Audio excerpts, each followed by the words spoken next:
All right, let's get into it. Sometimes the biggest secrets, the most powerful insights, they come from looking at two things at once. And today, that's exactly what we're going to do. We're going to explore the hidden connections that shape our world by looking at the power of pairs.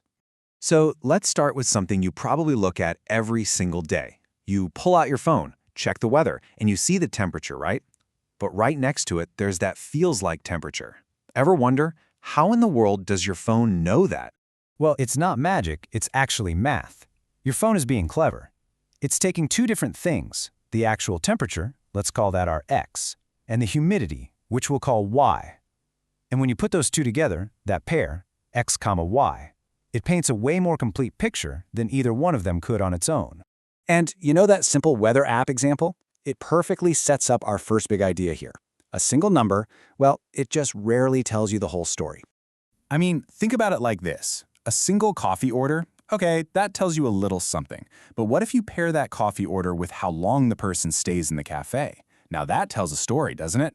Or a stock's price for today, it's just a number. But that same price paired with the company's actual earnings, boom, that's a real insight.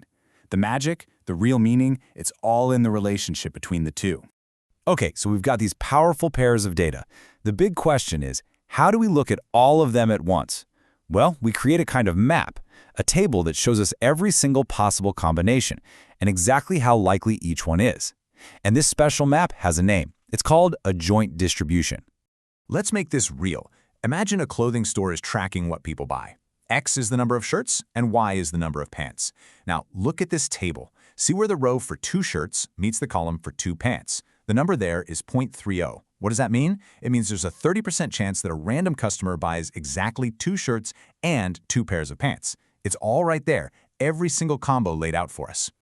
Okay, but this is where the map gets really cool. What if you don't care about pants? You just want to know the chance that someone buys 2 shirts, period.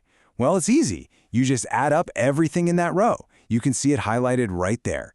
It adds up to 0.50 or 50%. By just summing things up on the side, we've created something called a marginal distribution. And here's a great little aha moment for you. Why the name marginal? It's because, back in the day, mathematicians would literally just write these totals in the margins of the paper. It's that simple. A totally straightforward name for a really powerful idea. All right, so we have this amazing map, but can we boil that whole map down to just one number? A single score that tells us how strong the connection is between our two variables? How do we actually measure if there's a real pattern here? Well, our first tool for this is something called covariance. All it really does is ask a simple question. When X goes up, what does Y usually do? So, if the temperature goes up and ice cream sales also go up, that's positive covariance. Pretty simple, right? They just move together. The thing is, covariance can give you these weird, clunky numbers that are hard to compare. So we do something smart.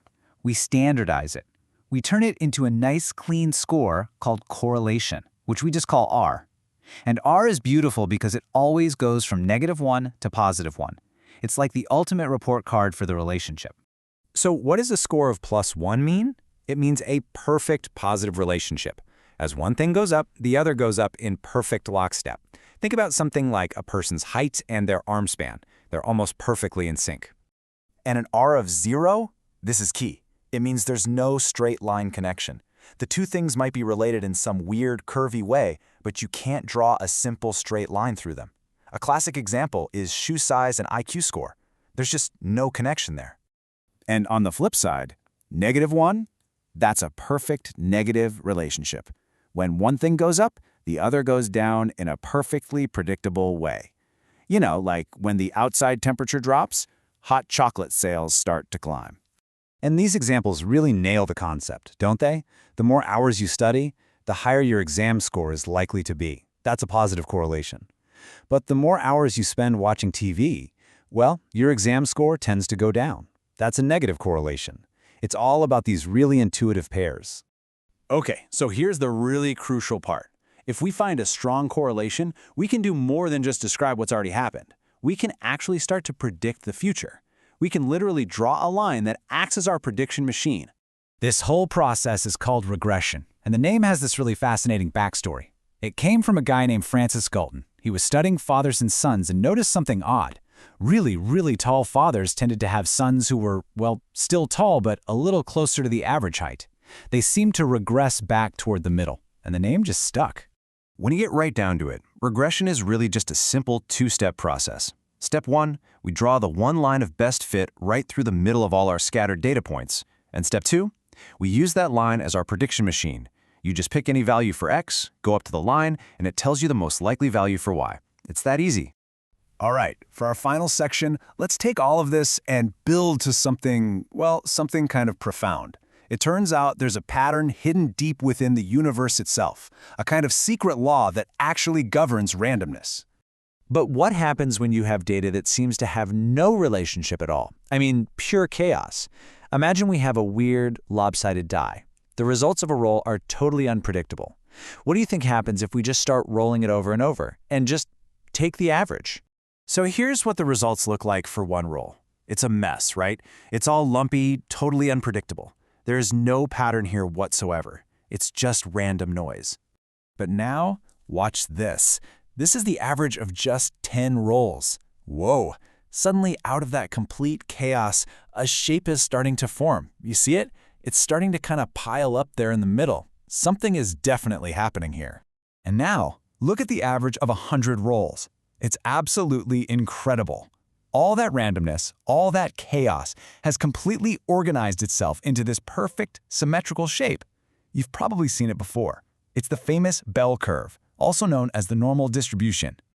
This magical result has a name. It's called the Central Limit Theorem, and it's basically the secret cheat code of all of statistics.